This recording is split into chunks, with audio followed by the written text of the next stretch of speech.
साहित्य academy channel पर आप सभी का स्वागत है। इस चैनल के माध्यम से हम संपूर्ण हिंदी संबंधी सामान्य हिंदी परीक्षाओं में पूछे जाने वाले महत्वपूर्ण बिंदुओं को करते हुए अपनी तैयारी को आगे बढ़ा रहे हैं।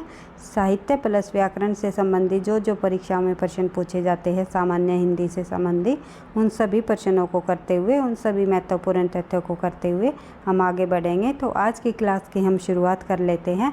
हिंदी साहित्य के अंतर्गत आने वाली प्रमुख रचनाएं व उनके रचनाकार। तो आदिकाल से हम शुरुआत कर लेते हैं। सबसे पहले हिंदी साहित्य के अंतर्गत आता है हमारा आदिकाल। आदिकाल की समय सीमा आप सभी को पता है 1050 विक्रमी संवत है भाई, ये ना कि ईस्वी। विक्रमी संवत से लेकर 1375 विक्रमी संवत तक मानी जाती है। अगर ईस्वी में आप बताना चाहो तो इसमें से आप 57 माइनस कर सकते हो तो ईस्वी आ जाएगा। तो जहाँ पर भी जो है अगर ईस्वी में प्रश्न पूछा हुआ है तो आप विक्रमी संवत में से 57 माइनस करके देख सकते हो। अगर जो है अगर ये ईस्वी में दिया हुआ हो तो अगर विक्रमी संवत में बनाना है तो इसमें 57 हम प्लस कर सकते हैं ईस्वी में अगर हम 57 प्लस करेंगे तो विक्रमी संवत आ जाएगा, और विक्रमी संवत में हम 57 को माइनस करेंगे तो हमारा ईस्वी आ जाएगा। इस तथ्य को आपको ध्यान रखना है क्योंकि ये आप लोगों के बहुत ही काम आएगा परीक्षा में। क्योंकि कई बार जब सन पूछ लिए जाते हैं हमें ईस्वी में पता होता है लेकिन विक्रमी संवत में पूछ लेते हैं, विक्रमी संवत में हमें पता होता है, ईस्वी में पूछ लेते हैं। तो इसी सभी तथ्यों को ध्यान रखना है। छोटी छोटे बिंदुओं को ध्यान रखते हुए आपको अपनी तैयारी को आगे बढ़ाना है। तो देख लेते हैं। सबसे पहले आदिकाल के अंतर्गत आने वाले सिद्धों के प्रथम कवि जो माने जाते हैं सरहप्पा जी। सरहप्पा की जो रचना है प्रमुख दोहा कोश और चारिया गीत, ये दोनों रचनाएं सरहप्पा की हैं। ये आपको ध्यान रखना है क्योंकि ये परीक्षा में पूछी जाती है। सबरपा भी सिद्ध कवि हुए हैं और चारिया पद इसकी प्रमुख रचना रही है। फिर है गोरखनाथ के अंतर्गत आते हैं और प्राण संकली इनकी प्रमुख रचना है। फिर है देवसेन की रचना है शर्वाकाचार। देवसेन को हिंदी का प्रथम कवि भी माना जाता है और इनकी जो रचना है शर्वाकाचार हिंदी की प्रथम रचना भी मानी जाती है और इसका जो समय है 1933 ईस्वी। ये भी आपको ध्यान रख लेना है। बढ़ते हैं आगे, अगला प्रश्न देख लेते हैं। अगला जो हमारा साहित्यकार है वो है अमीर खुसरो। आदिकाल के अंतर्गत ही आते हैं अमीर खुसरो भी। इनकी प्रमुख रचना है खालिक बारी, पहेलियाँ, मुकरिया, ये तो आपको पता ही है लेकिन कई बार परीक्षाओं में खालिक बारी पूछी जाती हैं। फिर है दलपति, और अमीर खुसरो ने आपको पता ही है सितार, तबला और ये जो वाद्य यंत्र होते हैं उनका भी आविष्कार अमीर खुसरो जी ने किया है। उसके बाद देख लेते हैं दलपति जी ने जो रचना लिखी है वो है विजय खुमान रासो जो रचना लिखी दलपति ने। फिर है रोड़ा कवि जो है राउलवेल नामक जो रचना लिखी है रोड़ा कवि ने, ये भी आपको ध्यान रखना है।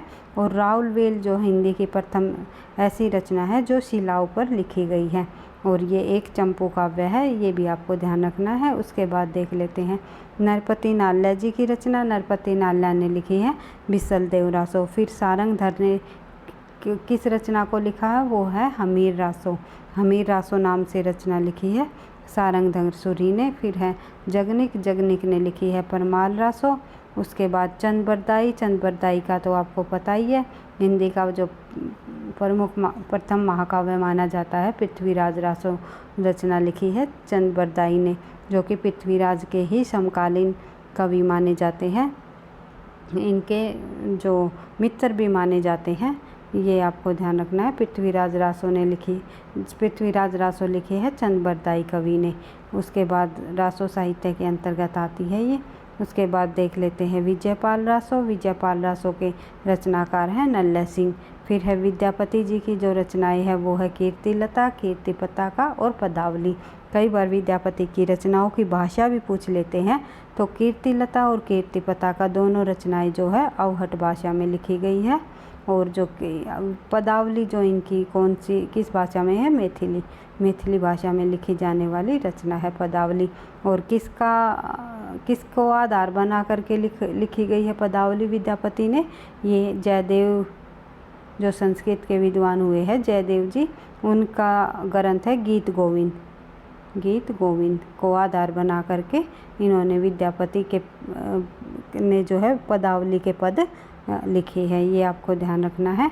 उसके बाद अब्दुल रहमान जी द्वारा लिखा गया संदेश रासक, कई बार परीक्षाओं में पूछा जाता है संदेश रासक रचना किसकी है, तो अब्दुल रहमान की। और ये एक तरह से क्या है, खंड काव्य है, खंड काव्य है संदेश रासक, ये भी आपको ध्यान रखना है। और उसके बाद है स्वयंभू जी द्वारा लिखी गई रचना, उसका नाम है पहुचरी। पहुचरी एक राम पर आधारित रचना है, राम कथा पर आधारित राम कथा है ये एक तरह से। तो इसमें 5 कांड है, जैसे कि रामचरितमानस लिखा है तुलसीदास जी ने, इसी प्रकार से पहुचरी के लेखक स्वयंभू जी हैं। और ये अपभ्रंश भाषा के प्रथम कवि माने जाते हैं स्वयंभू जी। समय रहा है इसका 8वीं शताब्दी।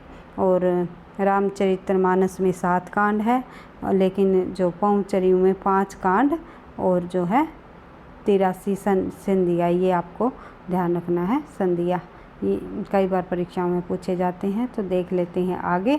धनपाल जी द्वारा लिखी गई रचना, धनपाल ने किस रचना की है, वो है भविष्यत कहा। उसके बाद शालिभद्र सूरी जी द्वारा लिखी गई भारतीय बाहुबली रास। उसके बाद जो है भट्ट केदार जी की जो रचना है वो है जयचंद प्रकाश। मधुकर जी की जो रचना है वो है जयमयंक जसचंद्रिका। शालिभद्र सूरी जी द्वारा लिखी गई पंच पड़ाव चरितरास। उसके बाद गोरखनाथ जी की रचना हठयोग, काफ़ी बार परीक्षाओं में पूछी गई है। जिनदित सूरी द्वारा लिखी गई उपदेश रसायन। फिर है मेरुतंग जो द्वारा लिखी गई प्रबंध चिंतामणि। उसके बाद देख लेते हैं हम भक्ति काल की प्रमुख रचनाएं। भक्ति काल के अंतर्गत कौन कौन सी ऐसी प्रमुख रचनाएं हैं जो कि सामान्य हिंदी की परीक्षाओं में पूछी जाती हैं, तो उनको भी हम देख लेते हैं। भक्ति काल की जब समय सीमा की बात करें तो 1375 विक्रमी संवत से लेकर के 1700 विक्रमी संवत तक माना जाता है। और भक्ति काल को जो है पूर्व मध्य काल के नाम से भी जाना जाता है, क्योंकि हमारा जो हिंदी साहित्य का इतिहास को हम वैसे तो 3 भागों में बांटते हैं, आदिकाल और मध्यकाल, उसके बाद जो है आधुनिक काल। आई होप आप समझ रहे होंगे। तो मध्यकाल को 2 भागों में बांटा है, पूर्व मध्यकाल और उत्तर मध्यकाल। पूर्व मध्यकाल को भक्ति काल नाम दिया है और उत्तर मध्यकाल को क्या कहा है, रीतिकाल नाम दिया है, ये आपको ध्यान रखना है। तो पूर्व मध्यकाल का नाम क्या है, भक्ति काल, ये आपको ध्यान रखना है। कई बार परीक्षा में पूछ लेते हैं। इन छोटी छोटी बेसिक तथ्यों से ही परीक्षा में सामान्य हिंदी के अंतर्गत प्रश्न पूछे जाते हैं, तो आपको ध्यान रखना है। ज़्यादा डेप्थ और ज़्यादा उसमें आपको नहीं बढ़ना है, क्योंकि टीजीटी पीजीटी परीक्षा और एनटीए नेट की परीक्षा होती है, उसमें साहित्य से संबंधित थोड़ी डेप्थ नॉलेज पूछी जाती है। लेकिन जो सामान्य हिंदी के अंतर्गत जो परीक्षाएं होती है उसमें हिंदी साहित्य का बिल्कुल बेसिक पूछा जाता है, ये आपको ध्यान रखना है। किस आधार पर किन किन प्रश्नों को पूछा जाता है, उन्हीं आधार पर हम अपनी सामान्य हिंदी की तैयारी करेंगे। साहित्य प्लस व्याकरण के महत्वपूर्ण बिंदुओं के साथ, ये आपको ध्यान रखना है। तो देख लेते हैं उसके बाद भक्ति काल के अंतर्गत कौन कौन सी प्रमुख रचनाएं हैं। सबसे पहले जो भक्ति काल के अंतर्गत प्रसिद्ध कवि हुए हैं निर्गुण काव्य धारा के प्रसिद्ध कवि कबीरदास जी। कबीरदास जी ने जो रचनाएं लिखी हैं वो लिखी है बीजक। बीजक के अंतर्गत ही साखी शपथ व रामायणी संग्रहित है। ये भी आपको कबीरदास जी से संबंधित रचनाएं देखने को मिलेगी। तो साखी शपथ रामायणी ये भी पूछा जाता है किस में संग्रहित है, तो बीजक इन्होंने जो काव्य संग्रह लिखा है इसमें साखी शपथ और रामायणी तीनों रचनाओं को संग्रहित किया गया है। उसके बाद पद्मावत, अखरावट, चित्ररेखा और आखिरी कलाम, ये प्रमुख रचनाएं हैं मलिक मोहम्मद जैसी जी की, जो कि सूफी कवि हुए हैं मलिक मोहम्मद जैसी जी, उनके द्वारा लिखी गई ये रचना है। उसके बाद देख लेते हैं आगे सूरसागर, सूरसागर साहित्य लहरी और सूरसारावली, भ्रमर गीत, गोवर्धन लीला गंगा, ये गोवर्धन लीला और सूर 25, ये सभी रचनाएं जो हैं सूरदास जी द्वारा लिखी गई है। सूरसागर साहित्य लहरी और सूरसारावली ये सूरदास जी की प्रमुख रचनाएं हैं। ये रचनाएं ही परीक्षा में बार बार पूछी जाती हैं। और ये किस भाषा में है? ब्रज भाषा में। ये आपको ध्यान रखना है। सूरदास जी एक ब्रज भाषा के प्रमुख कवि रहे हैं। उसके बाद देख लेते हैं आगे। अगला जो रचना है रामचरितमानस, रामाज्ञापर्शन, विनय पत्रिका, हनुमान बाहुक, कवितावली, पार्वती मंगल, गीतावली, जानकी मंगल, दोहावली, बरवे रामायण, कृष्ण गीतावली, वैराग्य संदीपनी, रामलला नछू, ये सभी रचनाएं जो हैं तुलसीदास जी द्वारा लिखी गई हैं। और तुलसीदास जी की कौन सी रचना जो है ब्रज भाषा में लिखी है और कौन सी रचना उन्होंने जो है अवधी भाषा में लिखी है, इसकी एक ट्रिक है। जहाँ पर आपको वली शब्द दिखाई दे वे रचना लगभग उन्होंने सभी ब्रज भाषा में लिखी है।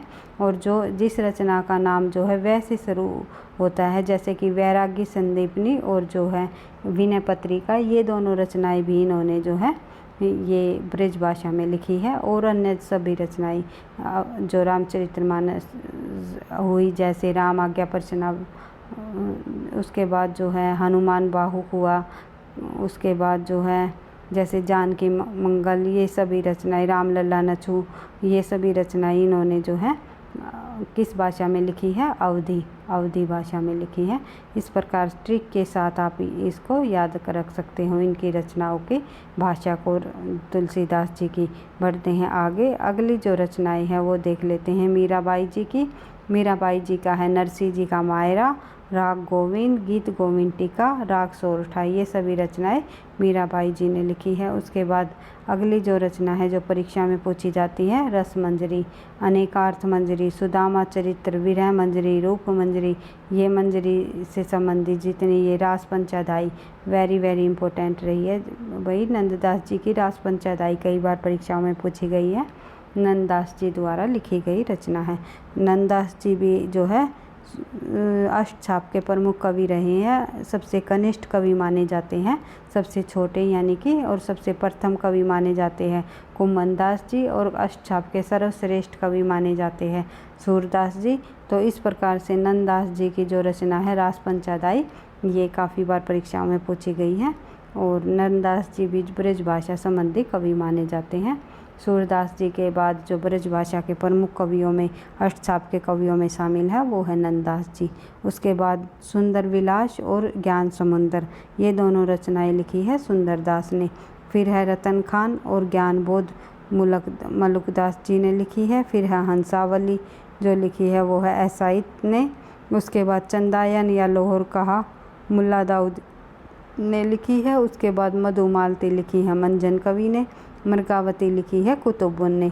और रामचंद्र शुक्ल ने मृगावती को सूफ़ी की प्रथम कवि जो रचना मानी है, और सूफ़ी का प्रथम जो कवि माना है वो कुतुबुन जी को माना है। फिर है उस्मान जी द्वारा लिखी गई चित्रावली रचना। उसके बाद देख लेते हैं माधव नलकाम कंदला नाम से कई लेखकों ने रचना लिखी है। वैसे तो आलम केली नाम से लिखी है आलम ने। फिर सत्यवती कथा लिखी है ईश्वरदास ने। तो माधव नलकाम कंदला आलम कवि की भी रही है और भी अन्य कवियों की रही है, जो कि आधुनिक काल में भी और रीतिकाल में भी हमें देखने को मिलेगी ये रचनाएं। तो देख लेते हैं अगली जो रचना है वो है सत्यवती कथा, ईश्वरदास जी द्वारा लिखी गई। फिर अनुराग बांसुरी लिखी है किन्होंने, और इंद्रावती, ये गंगा, ये यहाँ बीच में टाइपिंग मिस्टेक है भाई। ये दोनों रचनाएं अनुराग बांसुरी और इंद्रावती, ये दोनों रचनाएं नूर मोहम्मद जी ने लिखी है। फिर है जुगलमान चरित्र, जुगलमान चरित्र के लेखक कृष्णदास। प्रेम वाटिका, सुजान रसखान, दान लीला, ये रसखान जी द्वारा लिखी गई रचनाएं हैं। प्रेम वाटिका वेरी वेरी इंपॉर्टेंट है, काफ़ी बार परीक्षाओं में पूछी गई है। सुदामा चरित्र नरोत्तम दास जी द्वारा लिखी गई। भक्तमाल जो है नाभादास, वेरी इंपॉर्टेंट रचना है। भक्तमाल जो है नाभादास जी की रचना रही है, जिसका समय क्या माना जाता है, एक सेकंड भाई। फिर है अगली रचना पौरुष रामायण नरहरिदास, एक सेकंड, पौरुष रामायण जो है नरहरिदास जी द्वारा लिखी गई। फिर है 252 वैष्णव की वार्ता, और जो है 84 वैष्णव की वार्ता, दोनों रचनाएं गोकुलनाथ ने लिखी है, जिनके जिन्होंने जो है अपने पिताजी विट्ठलनाथ के 252 शिष्यों का जीवन का वर्णन इसमें बताया है 252 की वैष्णव की वार्ता रचना में, और 84 वैष्णव की वार्ता में इन्होंने वल्लभाचार्य जी के 84 शिष्यों का वर्णन इसमें किया है। इस प्रकार से आदिकाल और भक्ति काल से संबंधी महत्वपूर्ण रचनाएं हमने देख ली हैं। तो नेक्स्ट क्लास में हम रीतिकाल और आधुनिक काल से संबंधी भी रचनाओं को हम देखेंगे। फिर धीरे धीरे महत्वपूर्ण उपन्यास, महत्वपूर्ण नाटक, महत्वपूर्ण निबंध जो परीक्षाओं में पूछे जाते हैं सामान्य हिंदी के अंतर्गत, उन सभी रचनाओं को हम करने की कोशिश करेंगे। तो वीडियो पसंद आई तो आपको लाइक करना, दोस्तों के साथ शेयर करना, चैनल पर पहली बार हो तो सब्सक्राइब कर लेना। बीच में आपकी काफ़ी दिन तक जो है क्लास भाई रुकी रही, मैं आप इसके लिए आप लोगों से माफ़ी चाहूँगी, क्षमा प्रार्थी हूँ। तो अभी हम धीरे धीरे जो है क्लास को अभी लाने की पूरी कोशिश करूँगी। तो बीच में थोड़ी तबीयत भी ख़राब हो गई थी, इसीलिए मैं क्लास नहीं ले पाई। तो इसके लिए मैं एक बार से फिर आपसे माफ़ी चाहूँगी। तो इसी तरह हम निरंतरता के साथ सामान्य हिंदी के महत्वपूर्ण तथ्यों को करते हुए अब धीरे धीरे अपनी तैयारी को आगे बढ़ाएंगे। तो वीडियो पसंद आई तो आप भाई लाइक और शेयर एंड सब्सक्राइब अवश्य कर देना, क्योंकि आपके लाइक, शेयर और सब्सक्राइब से ही जो है मुझे नेक्स्ट क्लास बनाने का मोटिवेशन भी मिलेगा। पढ़ते रहना। थैंक यू, धन्यवाद।